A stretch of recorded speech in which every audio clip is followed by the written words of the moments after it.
बिहार में वोटों की गिनती जारी। एनडीए और आरजेडी में सख्त मुकाबला। कोविड-19 से एहतियात के सबब वोटों की गिनती का काम धीमा।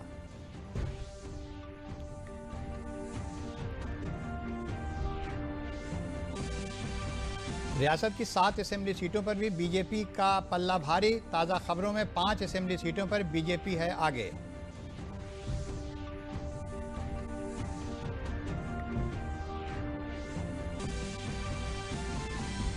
वज़ीर-ए-आज़म नरेंद्र मोदी ने वोकल फॉर लोकल के मंत्र पर दिया जोर। कहा, लोकल फॉर दिवाली पर भी लगाएं जोर।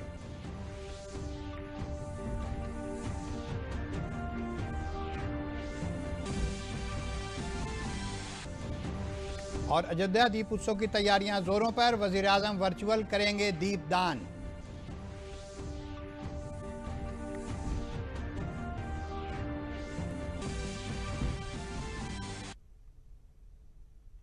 आदाब। खबरों के साथ हाजिर हूं मैं फरीद आरिफ सिद्दीकी और अब खबरें तफसील से। बिहार विधानसभा की 243 सीटों पर हुए इंतखाबात के लिए वोटों की गिनती जारी है। इलेक्शन कमीशन के रुझान के मुताबिक रियासत में एक बार फिर नीतीश कुमार की क़यादत में एनडीए इत्तेहाद हुकूमत बनाती हुई नजर आ रही है। कमीशन की वेबसाइट के मुताबिक एनडीए इत्तेहाद 127 और अजीम इत्तेहाद 106 सीटों पर सबकत बनाए हुए है। वहीं 70 सीटें ऐसी हैं जहां उम्मीदवारों के दरमियान सिर्फ 1000 वोटों का फ़र्क है। इलेक्शन कमीशन ने प्रेस कॉन्फ्रेंस करके मालूमात फराहम कराई हैं कि इस बार पोस्टल बैलेट से ज़्यादा वोटिंग हुई है। वोटों की गिनती सुस्त रफ्तार से नहीं चल रही है। कमीशन ने वोटों की गिनती के लिए माकूल इंतजामात किए हैं।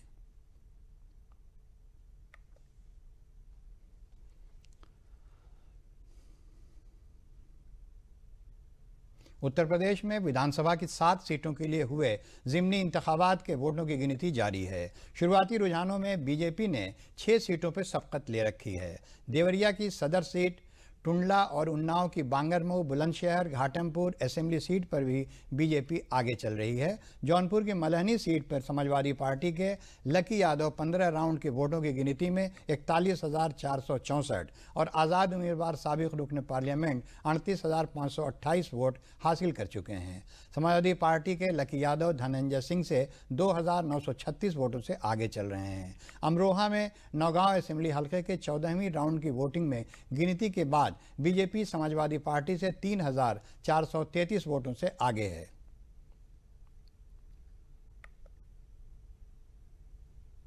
कानपुर शहर में बीजेपी के रुकन असेंबली और उत्तर प्रदेश हुकूमत में वजीर रहीं कमल रानी वरुण के इंतकाल से खाली हुई घाटमपुर असेंबली सीट के लिए 3 नवंबर को हुए इलेक्शन के वोटों की गिनती नवीन गल्ला मंडी कानपुर में आज जारी है। बीजेपी से उपेंद्र पासवान, कांग्रेस से डॉक्टर कृपाशंकर शंखवार, समाजवादी पार्टी से इंद्रजीत कोरी, बीएसपी से कुलदीप शंखवार समेत कुल 6 उम्मीदवारों की किस्मत का फैसला होना है।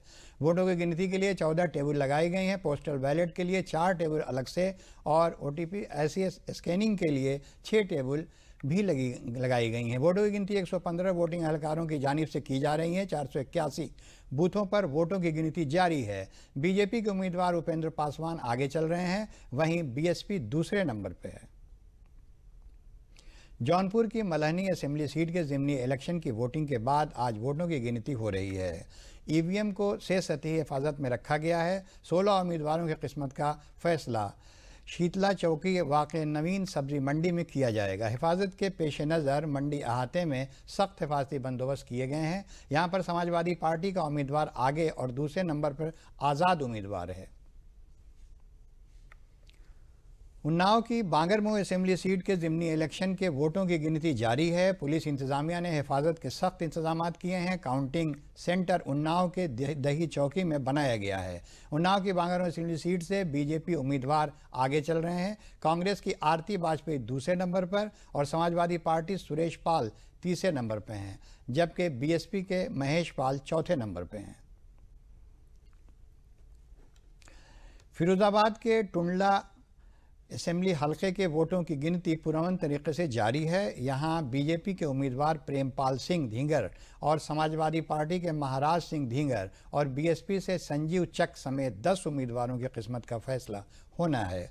बीजेपी उम्मीदवार दूसरे राउंड से ही मुसलसल सबकत बनाए हुए हैं और वो अपने मुखालिफ समाजवादी पार्टी के महाराज सिंह धींगर से करीब 9,000 वोटों से आगे चल रहे हैं। फिरोजाबाद, टुंडला, नवीन मंडी समेत समिति में वोटों की गिनती माकूल पुलिस और इंतजामिया के अफसरान की निगरानी में बहुत ही पुरअमन तरीके से जारी है। मंडी के सामने टुंडला एटा मार्ग पर बैरियर लगाकर आम लोगों की आमद-ओ-रफ्त को रोक दिया गया है।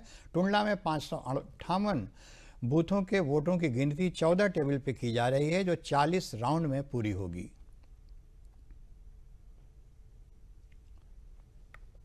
देवरिया की सदर असेंबली सीट पर ज़िमनी इलेक्शन के 10वें राउंड के वोटों की गिनती में भी बीजेपी ने सबकत बना रखी है। बीजेपी के उम्मीदवार सत्यप्रकाश मनी समाजवादी पार्टी के उम्मीदवार ब्रह्मशंकर त्रिपाठी से आगे चल रहे हैं। वज़ीर-ए-आज़म नरेंद्र मोदी ने वोकल फॉर लोकल के मंत्र पर कहा है कि आजकल लोकल के लिए वोकल के साथ ही लोकल फॉर दिवाली की गूंज भी सुनाई दे रही है। आजकल आप देख रहे हैं लोकल के लिए वोकल, वोकल फॉर लोकल, इसके साथ ही लोकल फॉर दिवाली, इसके मंत्र को, इसकी गूंज चारों तरफ अब सुनाई देने लगी है। मेरा बनारस के लोगों से भी और देशवासियों से भी मेरा कहना है, लोकल फॉर दिवाली को खूब प्रमोट करें, खूब प्रचार करें। हर एक व्यक्ति जब गर्व के साथ लोकल सामान खरीदेगा, लोकल की चर्चा करेगा, लोकल प्रोडक्ट का गौरव करेगा, नए नए लोगों तक ये बात पहुंचाएगा कि हमारे लोकल प्रोडक्ट कितने अच्छे हैं, कितने शानदार है, किस तरह हमारी पहचान है, तो ये बातें दूर दूर तक जाएगी। अयोध्या में होने वाला दीप उत्सव इस बार खास होगा। इस बार अयोध्या में एक दिया मेरा भी मुहिम के तहत दिए एकजा किए जा रहे हैं। नगर निगम इन दियों को जलाने का बंदोबस्त करेगा। अयोध्या में 13 नवंबर को मुनक्किद होने जा रहे दीप उत्सव को कौमी सतह पर पहुंचाने के लिए नगर निगम इंतजामिया कोशां है। एक दिया मेरा भी मुहिम के तहत गुजरात, राजस्थान, महाराष्ट्र, उत्तराखंड और आंध्र प्रदेश समेत 8 रियासतों से अब तक 70,000 दिए जमा किए जा चुके हैं। इंदौर, जयपुर, नागपुर, गाजियाबाद, अहमदाबाद, देहरादून, मुंबई, चेन्नई समेत कई महानगरों से दिए बड़े पैमाने पर आए हैं। ये सभी दिए दीप उत्सव में राम की पैड़ी पर जलाए जाएंगे। इसके लिए नगर निगम इंतजामिया ने खुसूसी घाट का इंतजाम किया है। इस बार अयोध्या में 5.5 लाख दिए जलाने की तैयारी है। राम मंदिर के हक में आए सुप्रीम कोर्ट के फैसले की पहली सालगिरह पर सरयू के किनारे से लेकर मठ मंदिरों तक दिए की कतारें लगी रहीं। श्री राम जन्मभूमि, राम की पैड़ी, सरयू घाट और राम कथा पार्क में दीप उत्सव को लेकर काफ़ी जोश है। रियासती हुकूमत एनसीआर समेत रियासत के 15 शहरों में पटाखों की फरोख्त और उसके इस्तेमाल पर पाबंदी आयद कर रही है। इन शहरों में लखनऊ, आगरा, प्रयागराज, अनपरा, बरेली, फिरोजाबाद, गजरौला, गाजियाबाद, झांसी, कानपुर, खुर्जा, मुरादाबाद, नोएडा, रायबरेली और वाराणसी शामिल हैं। रियासत के चीफ सेक्रेटरी आर.के. तिवारी ने बताया कि एनजीटी के हुक्म पर यह कार्रवाई की जा रही है। तफसीली अहकाम जल्द ही जारी किए जाएंगे। चीफ सेक्रेटरी ने बताया कि महकमा दाखिला ने नेशनल ग्रीन ट्रिब्यूनल की हिदायत पर दिवाली पर पटाखों के इस्तेमाल के बारे में तफसीली गाइडलाइन तैयार की है। इनमें 15 शहरों में पटाखों के इस्तेमाल पर रोक लगाने और दीगर शहरों में ज़्यादा आलूदगी फैलाने वाले पटाखों के इस्तेमाल पर रोक लगाई जाएगी। बलरामपुर ज़िले के अपने 2 रोज़ा निजी दौरे में वज़ीर आला योगी आदित्यनाथ कल शाम शक्तिपीठ देवीपाटन तुलसीपुर पहुंचे थे, जहां से सुबह लखनऊ के लिए रवाना हुए। इस दौरान वज़ीर आला योगी आदित्यनाथ ने सुबह मंदिर में पूजन अर्चन के बाद अहाते में वाक़ आदर्श गौशाला का मुआयना भी किया। देवीपाटन मंदिर पर वाक़ गौशाला इस आसपास के लोगों के अलावा दूर दराज से आने वाले अक़ीदतमंदों को गौ सेवा की तरफ राग़िब कर रही है। वज़ीर आला की आमद के पेश नज़र ज़िला इंतज़ामिया की जानिब से हिफाजत के खुसूसी इंतज़ामात किए गए थे।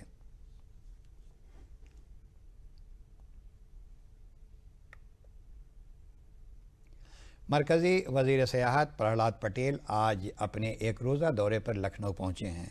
उन्होंने मरकज़ी वज़ीर दफ़ा की ड्रीम प्रोजेक्ट पुराने लखनऊ में तामीर हो रहे पुल का मुआयना किया। साथ ही बड़े इमाम बाड़े का भी दौरा किया। मरकज़ी वज़ीर ने पुल की तामीर में महकमा आसार क़दीमा की जानिब से जारी की गई नोटिस देकर काम को रोकने के मामले को संजीदगी से लेते हुए इसे जल्द हल कराने के लिए कहा है। वहीं इससे कबल वो विश्वेश्वरैया हाल में मुनाकिद श्रम कल्याण परिषद के प्रोग्राम में भी हिस्सा लिया। दूरदर्शन से बात करते हुए उन्होंने कहा कि हुकूमत सयाहत के शोबे में तेज़ी से काम कर रही है। लॉकडाउन खुलने के बाद होटल इंडस्ट्री समेत सभी सयाहती मकामात को खोला जा रहा है। यात्री निकलेगा, ये हमने कहा था। यात्री निकल रहा है, होटल तैयार है, टूर एंड ट्रेवलर्स तैयार हैं, हमारे मॉन्यूमेंट तैयार हैं। मूल बात है कि हमको सबको अभी सावधानी रखनी पड़ेगी। स्वाभाविक है कि कोई भी होटल वाला अभी सीधे 100% ऑक्यूपेंसी की तरफ नहीं जाएगा, इसलिए लेकिन हम ये मानते हैं कि जैसे ही सबसे पहले तो हम सब भगवान से मिलकर प्रार्थना करें कि हम कोरोना से मुक्ति पाएँ। भारत का डोमेस्टिक टूरिज्म अगला वर्ष जो होगा, देखो इंडिया का जो आदरणीय प्रधानमंत्री जी ने कहा है, वो हमें सारे घाटे को पूरा कर देगा, ऐसा हमारा विश्वास है। एक एएसआई की आपत्ति के कारण ये निर्माण बचा हुआ था, उसका एक समाधान निकलना था। अब एएसआई अपना नोटिस इनके जो हिस्सा है ये खिसकाएंगे थोड़ा, और उसके बाद में फिर वो नोटिस वापस होगा और एनएमए विधिवत उसकी परमिशन देगा ताकि ये काम पूरा हो जाए। ये काफ़ी दिनों से लटका हुआ था, इसलिए उसको इसी स्थान पर आकर वो चीज़ें तय करनी थी। विद्या भारती की जानिब से चल रहे इदारे भी कोरोना वबा के दौर में तलबा को डिजिटल ज़राए से ऑनलाइन तालीम देने की अपनी कोशिश में कामयाब साबित हो रहे हैं। इस वक्त जब स्कूल बंद हैं तब बच्चों को अपने निसाब के मुताबिक ऑनलाइन तालीम दी जा रही है। तालीम के शोबे में तकनीक के साथ जुड़कर काम करने की अनोखी कोशिश है। इस मौके पर एक सेमिनार से खिताब करते हुए विद्या भारती के ओहदेदार सौरभ मिश्र ने कहा कि कोरोना के दौर में इस तरह की तालीम देने की कोशिश की गई है जिससे तलबा का निसाब भी पूरा किया जा सके और उनको महफूज भी रखा जा सके।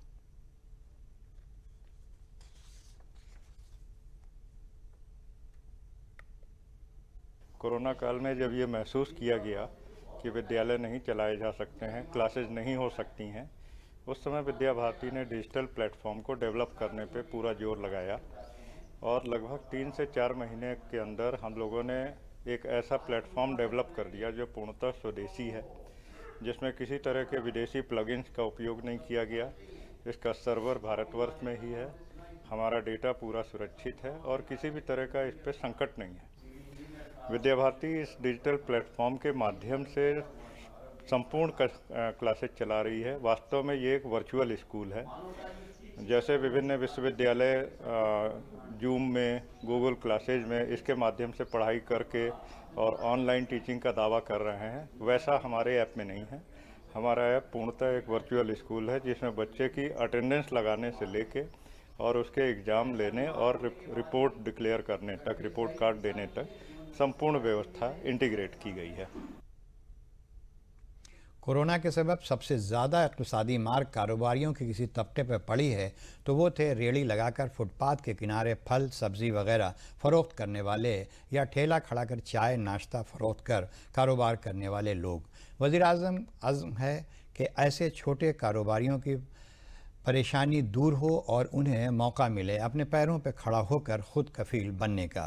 प्रधानमंत्री स्वनिधि योजना ने कोरोना से मुतासिर हुई मईशत के चैलेंज को मौक़े में तब्दील किया है। मिर्ज़ापुर में कुल 5067 लोगों ने दरख्वास्त दी थी, जिसमें 2958 लोगों की दरख्वास्त में अब तक तकरीबन तस्दीक कर दी गई हैं।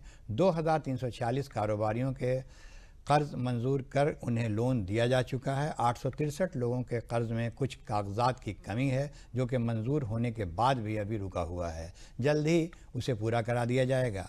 मिर्ज़ापुर शहरी इलाके में कुल 20 बैंकों ने इस लोन को दिया है। बताएं। मेरा नाम लालचंद है और पिता स्वर्गीय राम प्रताप है।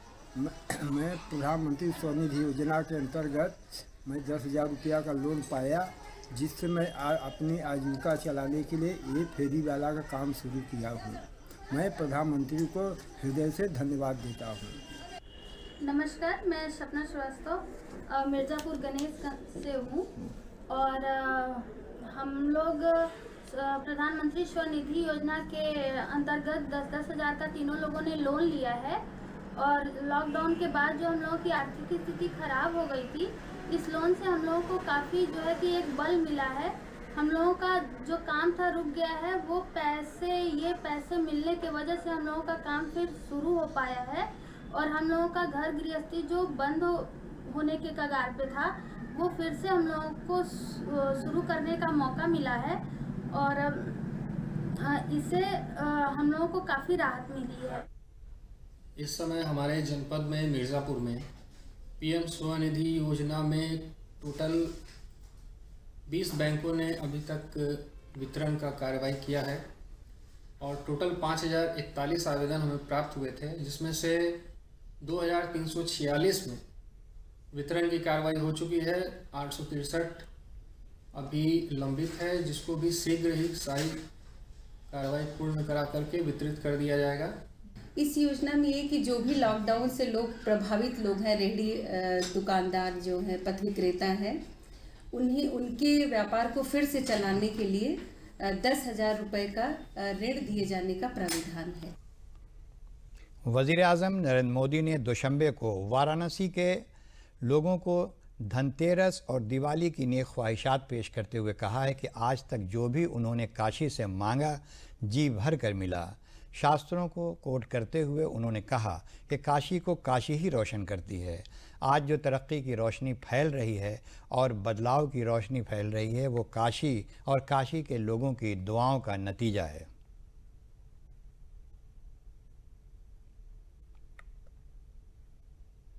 दिवाली की शुभकामनाओं के साथ साथ काशी से जब मैंने मांगा, जो मांगा, काशी ने जी भर करके मुझे दिया है, खुले मन से दिया है। लेकिन मैंने मेरे लिए न कभी मांगा है, न मुझे कुछ जरूरत रहे, ऐसा आपने कुछ बाकी ही नहीं रखा है। लेकिन मैं काशी के हर प्रोडक्ट के लिए, काशी में निर्माण होने वाली हर चीज के लिए गीत गाता हूं, गौरव करता हूं, घर घर बात पहुंचाने का प्रयास करता हूं। मेरे देश की हर चीज को ये मौका मिले, यही मेरा आग्रह है।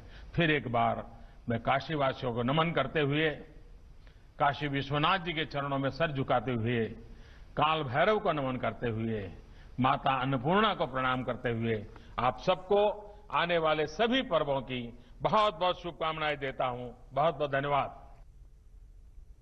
आयुष्मान भारत योजना मथुरा के लोगों के लिए नेमत साबित हो रही है। ज़िले के नोडल मेडिकल अफसर डॉक्टर भूदेव ने बताया कि कोविड-19 के इन्फेक्शन के दौरान सरकारी और गैर सरकारी अस्पतालों में आयुष्मान भारत योजना के मुस्तफ़ीदीन का भी इलाज जारी है। उन्होंने कहा कि इस बार अस्पताल में उनके लिए अलग बंदोबस्त किया गया है। उन्होंने बताया कि ज़िले में अब तक 4,609 मरीजों को इस स्कीम का फ़ायदा मिला है। वहीं स्कीम से मुस्तफ़ीद हुए लोगों के चेहरे पर खुशी झलकती है और अपनी संगीन बीमारियों के इलाज में इस स्कीम से मिली मदद में उनकी ज़िंदगी को तब्दील कर दिया है।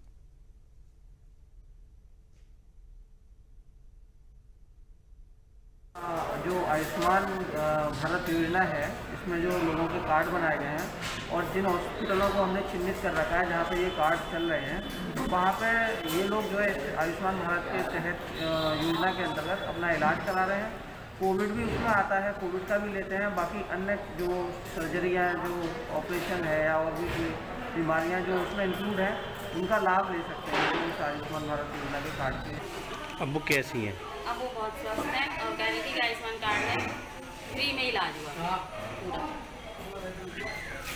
आयुष्मान भारत कार्ड ये सरकार की बहुत अच्छी योजना है और इससे बहुत लोगों को लाभ भी मिला है, बहुत लोगों ने लाभ भी लिया है। उन्होंने आगे बताया भी कि हम लोगों को हॉस्पिटल में अच्छा सब चीज़ टाइम से, दवा और खाना पीना सब, और डॉक्टर्स भी चेक कर रहे अच्छी तरह से आते थे, सब चीज़ ठीक हुई। उन्होंने बताया तो और लोग भी प्रभावित हुए इस चीज़ से और उधर इलाज कराने के लिए कह रहे कि हम भी जाएंगे आयुष्मान कार्ड का लाभ उठाने के लिए। बहुत अच्छी चल रही है, जो गरीबों की सहायता होती है और अच्छे से उनका इलाज भी होता है और पैसा भी नहीं लगता है। 5 लाख तक का लाभ मिलता है। हमारे गांव में सभी सेवा का लाभ ले रहे हैं। आयुष्मान से जो भी हमारे पास पेशेंट आता है और आयुष्मान का अपना कार्ड दिखाता है और फिर उस हिसाब से जो उसकी गंभीर रूप से जो उसकी बीमारी होती है उसका उचित इलाज होता है और निःशुल्क होता है। और इसमें हमारे यहाँ वैसे तो सारे ट्रीटमेंट हम लोग यहाँ पे दे रहे हैं, खाली कार्डियक अभी हमारे यहाँ सेटअप नहीं आया है। उसको छोड़ के हम सारा उपचार, जैसे डिलीवरी है, नॉर्मल डिलीवरी है, आपका न्यूरो सर्जरी है, मेडिसिन डिपार्टमेंट है, गायनी डिपार्टमेंट है, वो सारा ट्रीटमेंट हम लोग यहाँ कर रहे हैं। बड़ी से बड़ी सर्जरी तक हम यहाँ पे कर रहे हैं। और जो प्रधानमंत्री जी का जो उद्देश्य था आयुष्मान को लेके आने का, जिससे कि 5 लाख लोगों को एक फ्री हेल्थ कार्ड के थ्रू, इसमें आयुष्मान के थ्रू मिल रहा है, उसको हम उस सपने को साकार करने की कोशिश कर रहे हैं। न्यूयॉर्क यूनिवर्सिटी समेत दुनिया भर में दीगर मराकज़ पर मुनक़्क़िद cyber security awareness world wide मुकाबला यानी CSAW 2020 का IIT कानपुर में इख्तिताम हुआ। न्यूयॉर्क यूनिवर्सिटी समेत दुनिया भर में दीगर मराकज़ पर एक साथ एक ही वक्त पर कराए गए इस CSAW 2020 मुकाबले का इनकाद 6 से 8 नवंबर को दरमियान IIT कानपुर में computer science and engineering department के प्रोफेसर और लैब के डायरेक्टर प्रोफेसर संदीप शुक्ल की निगरानी में टीम की जानिब से किया गया। गौरतलब है कि कोविड वबा के सबब मुकाबले का इनकाद ऑनलाइन किया गया। कंप्यूटर साइंस और इंजीनियरिंग महकमे के प्रोफेसर संदीप शुक्ला ने बताया कि CSAW साइबर सिक्योरिटी कंपटीशन का इनकाद हर साल IIT कानपुर की जानिब से किया जाता है। ये ग्लोबल मुकाबला है जिसे इस बार कोरोना वबा के पेश नज़र ऑनलाइन मुनक़िद किया गया है। IIT कानपुर ऑर्गेनाइज करता है। ये एक ग्लोबल कंपटीशन है जो न्यूयॉर्क यूनिवर्सिटी से मेनली ऑर्गेनाइज किया जाता है, और इंडियन कॉम्पिटिटर्स जो फाइनल्स में आते हैं वो IIT कानपुर में आके मेन फाइनल्स में compete करते हैं। इस साल कोविड पैंडेमिक के वजह से ये पूरा ऑनलाइन हुआ, और an expert panel of judges from various Indian institutes वो applied research competition judge किया। Another panel of judges from various IITs वो लोग जज किए हैं embedded security challenge. Embedded security challenge में हम कॉम्पिटिंग टीम्स को एम्बेडेड सिस्टम के हार्डवेयर भेजते हैं, उसमें वल्नरेबिलिटीज निकालना पड़ता है, फिर डेमोन्स्ट्रेशन, प्रेजेंटेशन और लाइव चैलेंज सॉल्व करना पड़ता है। और CTF जो ऑर्गेनाइज हुआ था वो सितंबर में प्रिलिमिनरी राउंड हुआ था, उसमें 15 टीम इंडिया से फाइनल्स में गए थे, और उस 15 टीम परसों और काल that is 7th and 8th को 36 आवर्स के दौर पर कम्पीट किया, और उसमें से कल रात को 8 नवंबर कल शाम को New York time Sunday morning finalist के अनाउंसमेंट किया गया है। बैनुल-अक़वामी सतह पर शोहरत हासिल कर चुका आज़मगढ़ ज़िले की ब्लैक पॉटरी सनत को मुसलसल फ़रोग़ मिल रहा है। रियासती हुकूमत की जानिब से 1 डिस्ट्रिक्ट 1 प्रोडक्ट के तहत शामिल होने के साथ ही छोटी और वस्ती सनत की जानिब से इसे मुसलसल फ़रोग़ दिया जा रहा है। एक तरफ जहां यहाँ के बने दिए से अयोध्या नगरी रोशन होगी, तो वहीं दूसरी तरफ वज़ीर-ए-आज़म दफ्तर में यहाँ के बास्केटबॉल और गुलदस्ते दिवाली त्यौहार पर रौनक बढ़ाएंगे, जिसकी तैयारी में इस कारोबार से जुड़े कुम्हार मुसलसल दिन रात एक किए हुए हैं। कुमार बैजनाथ प्रजापति ने बताया कि हम लोगों के लिए बहुत खुशी की बात है कि हम दस्तकारों की जानिब से बनाए गए ब्लैक पॉटरी दिवाली के मौके पर वज़ीर-ए-आज़म दफ्तर की खूबसूरती बढ़ाएंगे। वहीं डिप्टी कमिश्नर ज़िला उद्योग परवीन मौर्य ने बताया कि 1 डिस्ट्रिक्ट 1 प्रोडक्ट स्कीम के तहत निज़ामाबाद के ब्लैक पॉटरी का इंतखाब किया गया है।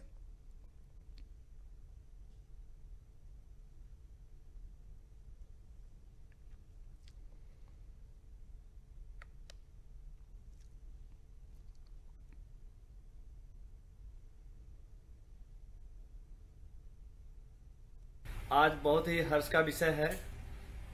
एक जिला एक उत्पाद के अंतर्गत आजमगढ़ द्वारा चयनित निजामाबाद की ब्लैक पॉटरी के शिल्पियों द्वारा बनाया हुआ मिट्टी का खूबसूरत बर्तन दीपावली के शुभ अवसर पर माननीय PMO कार्यालय की शोभा बढ़ाएगा। ये हमारे आजमगढ़ जनपद की एक जनपद एक उत्पाद के अंतर्गत ब्लैक पॉटरी को भी हमारे मुख्यालय द्वारा यह निर्देशित किया गया है कि 6 इंच का फ्लावर पॉट तत्काल मुख्यालय प्रेषित किया जाए, जिसे माननीय मुख्यमंत्री महोदय द्वारा दीपावली के शुभ अवसर पर अन्य प्रांत के मुख्यमंत्री महोदय लोगों को गिफ्ट स्वरूप प्रदान किया जाएगा। ये हमारे लिए बड़ा ही हमारे हस्तशिल्पियों और इस जनपद का सौभाग्य का विषय। ब्लैक पॉटरी को जो है 4-5 जनपदों का जो एक जनपद एक उत्पाद का बास्केट बनाने की बात है, उसमें चयनित किया गया है।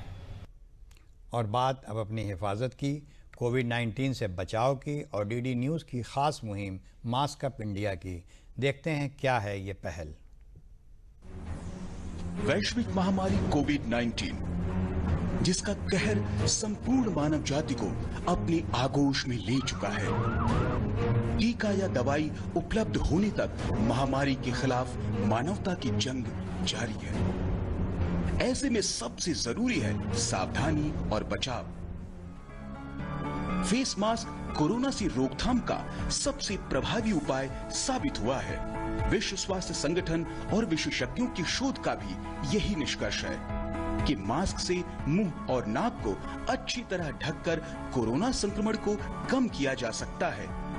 कोरोना संक्रमण से बचाव के लिए मास्क पहनने के साथ ही जरूरी है मास्क को सही तरीके से पहनना।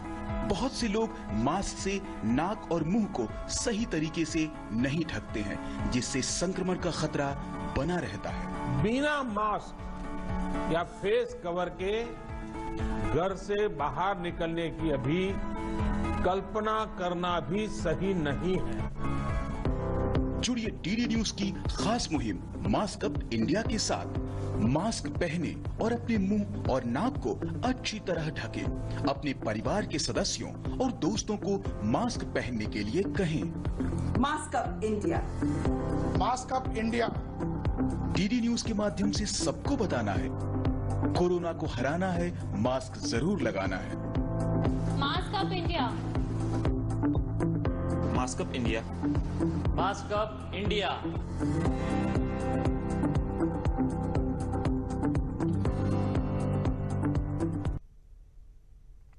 और आखिर में अहम खबरें एक बार फिर।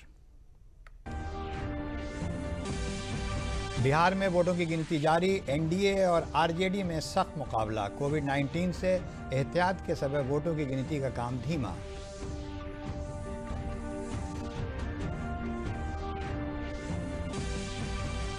रियासत की 7 असेंबली सीटों पर बीजेपी का पल्ला भारी। ताज़ा खबरों में 5 असेंबली सीटों पर बीजेपी आगे।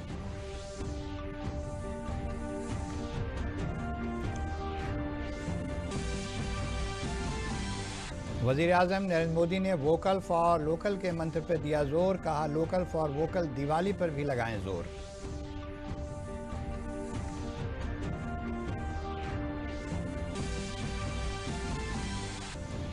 और अयोध्या दीप उत्सव की तैयारियां जोरों पर। वज़ीर-ए-आज़म वर्चुअल करेंगे दीपदान।